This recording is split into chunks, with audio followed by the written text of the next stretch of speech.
February 21. Treatment of contaminated houses. Then the Lord said to Moses and Aaron, "When you arrive in Canaan, the land I am giving you as your own possession, I may contaminate some of the houses in your land with mildew. The owner of such a house must then go to the priest and say, 'It appears that my house has some kind of mildew.'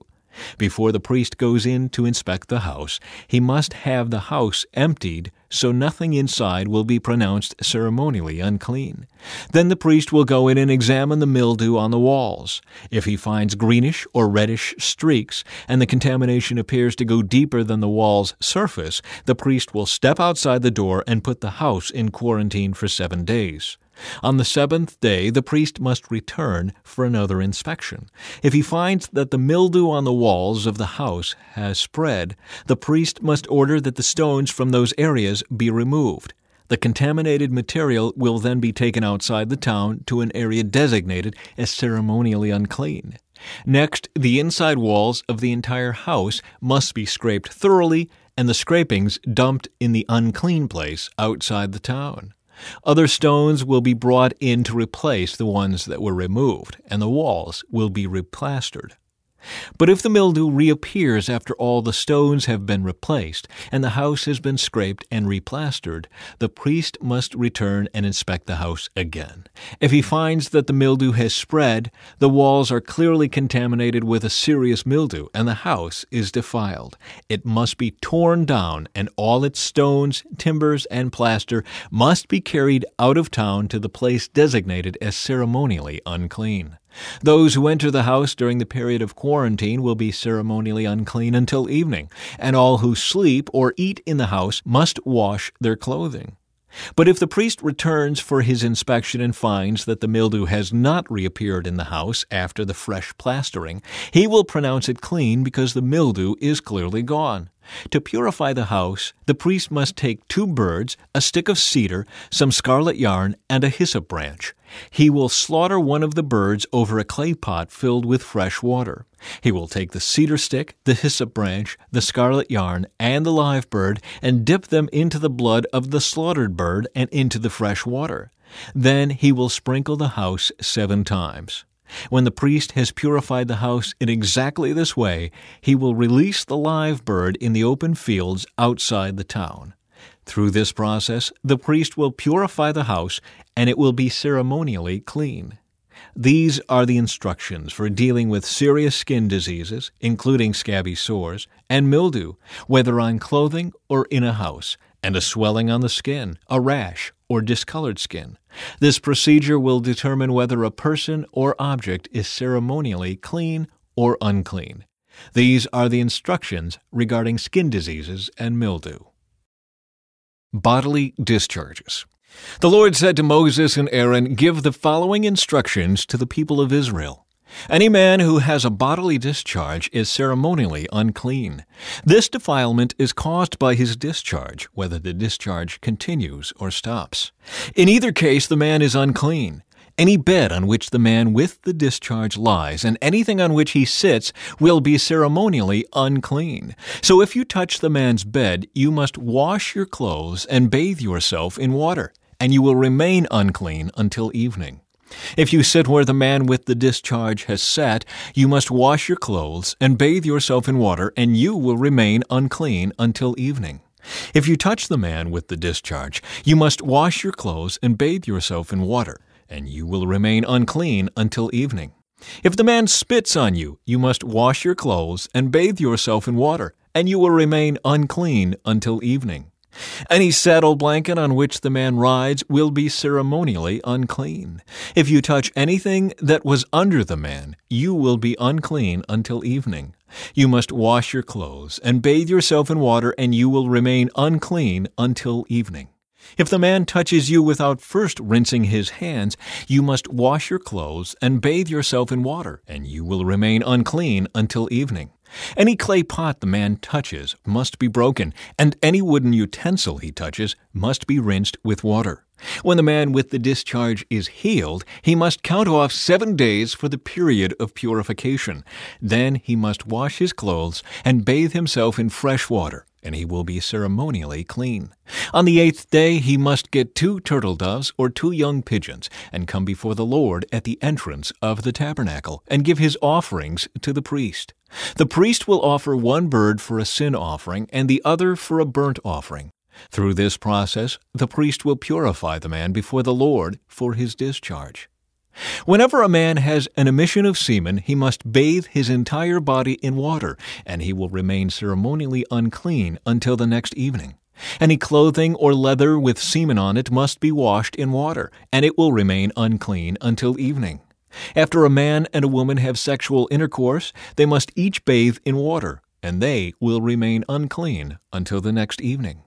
Whenever a woman has her menstrual period, she will be ceremonially unclean for 7 days.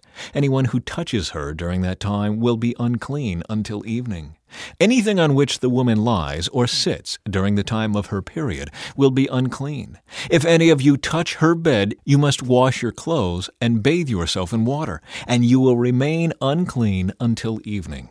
If you touch any object she has sat on, you must wash your clothes and bathe yourself in water, and you will remain unclean until evening. This includes her bed or any other object she has sat on. You will be unclean until evening if you touch it. If a man has sexual intercourse with her and her blood touches him, her menstrual impurity will be transmitted to him. He will remain unclean for 7 days, and any bed on which he lies will be unclean. If a woman has a flow of blood for many days that is unrelated to her menstrual period, or if the blood continues beyond the normal period, she is ceremonially unclean. As during her menstrual period, the woman will be unclean as long as the discharge continues. Any bed she lies on and any object she sits on during that time will be unclean, just as during her normal menstrual period. If any of you touch these things, you will be ceremonially unclean.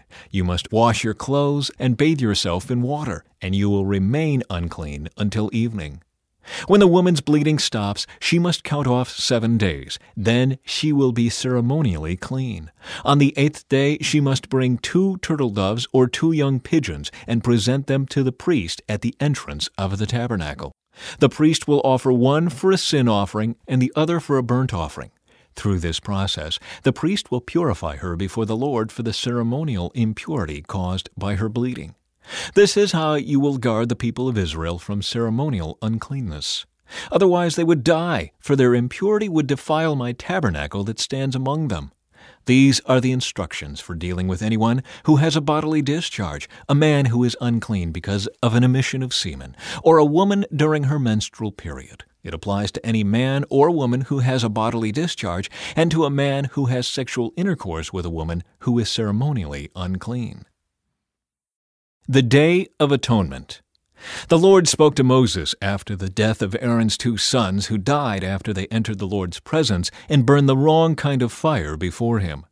The Lord said to Moses, "Warn your brother Aaron not to enter the most holy place behind the inner curtain whenever he chooses. If he does, he will die. For the ark's cover, the place of atonement is there, and I myself am present in the cloud above the atonement cover." When Aaron enters the sanctuary area, he must follow these instructions fully. He must bring a young bull for a sin offering and a ram for a burnt offering. He must put on his linen tunic and the linen undergarments worn next to his body. He must tie the linen sash around his waist and put the linen turban on his head. These are sacred garments, so he must bathe himself in water before he puts them on. Aaron must take from the community of Israel 2 male goats for a sin offering and a ram for a burnt offering. Aaron will present his own bull as a sin offering to purify himself and his family, making them right with the Lord. Then he must take the 2 male goats and present them to the Lord at the entrance of the tabernacle. He is to cast sacred lots to determine which goat will be reserved as an offering to the Lord and which will carry the sins of the people to the wilderness of Azazel. Aaron will then present as a sin offering the goat chosen by lot for the Lord. The other goat, the scapegoat chosen by lot to be sent away, will be kept alive, standing before the Lord. When it is sent away to Azazel in the wilderness, the people will be purified and made right with the Lord. Aaron will present his own bull as a sin offering to purify himself and his family, making them right with the Lord. After he has slaughtered the bull as a sin offering, he will fill an incense burner with burning coals from the altar that stands before the Lord. Then he will take 2 handfuls of fragrant powdered incense and will carry the burner and the incense behind the inner curtain. There, in the Lord's presence, he will put the incense on the burning coals so that a cloud of incense will rise over the ark's cover, the place of atonement, that rests on the ark of the covenant. If he follows these instructions, he will not die. Then he must take some of the blood of the bull, dip his finger in it, and sprinkle it on the east side of the atonement cover. He must sprinkle blood 7 times with his finger in front of the atonement cover. Then Aaron must slaughter the first goat as a sin offering for the people and carry its blood behind the inner curtain. There he will sprinkle the goat's blood over the atonement cover and in front of it, just as he did with the bull's blood. Through this process, he will purify the most holy place, and he will do the same for the entire tabernacle because of the defiling sin and rebellion of the Israelites. No one else is allowed inside the tabernacle when Aaron enters it for the purification ceremony in the most holy place. No one may enter until he comes out again after purifying himself, his family, and all the congregation of Israel, making them right with the Lord. Then Aaron will come out to purify the altar that stands before the Lord. He will do this by taking some of the blood from the bull and the goat and putting it on each of the horns of the altar. Then he must sprinkle the blood with his finger 7 times over the altar. In this way he will cleanse it from Israel's defilement and make it holy. When Aaron has finished purifying the most holy place and the tabernacle and the altar, he must present the live goat. He will lay both of his hands on the goat's head and confess over it all the wickedness, rebellion, and sins of the people of Israel. In this way he will transfer the people's sins to the head of the goat. Then a man specially chosen for the task will drive the goat into the wilderness. As the goat goes into the wilderness, it will carry all the people's sins upon itself into a desolate land. When Aaron goes back into the tabernacle, he must take off the linen garments he was wearing when he entered the most holy place, and he must leave the garments there. Then he must bathe himself with water in a sacred place, put on his regular garments, and go out to sacrifice a burnt offering for himself and a burnt offering for the people. Through this process, he will purify himself and the people, making them right with the Lord. He must then burn all the fat of the sin offering on the altar. The man chosen to drive the scapegoat into the wilderness of Azazel must wash his clothes and bathe himself in water. Then he may return to the camp. The bull and the goat presented as sin offerings, whose blood Aaron takes into the most holy place for the purification ceremony, will be carried outside the camp. The animal's hides, internal organs, and dung are all to be burned. The man who burns them must wash his clothes and bathe himself in water before returning to the camp. On the 10th day of the appointed month in early autumn, you must deny yourselves. Neither native-born Israelites nor foreigners living among you may do any kind of work. This is a permanent law for you. On that day, offerings of purification will be made for you, and you will be purified in the Lord's presence from all your sins. It will be a Sabbath day of complete rest for you, and you must deny yourselves. This is a permanent law for you. In future generations, the purification ceremony will be performed by the priest, who has been anointed and ordained to serve as high priest in place of his ancestor Aaron. He will put on the holy linen garments and purify the most holy place, the tabernacle, the altar, the priests, and the entire congregation. This is a permanent law for you to purify the people of Israel from their sins, making them right with the Lord once each year.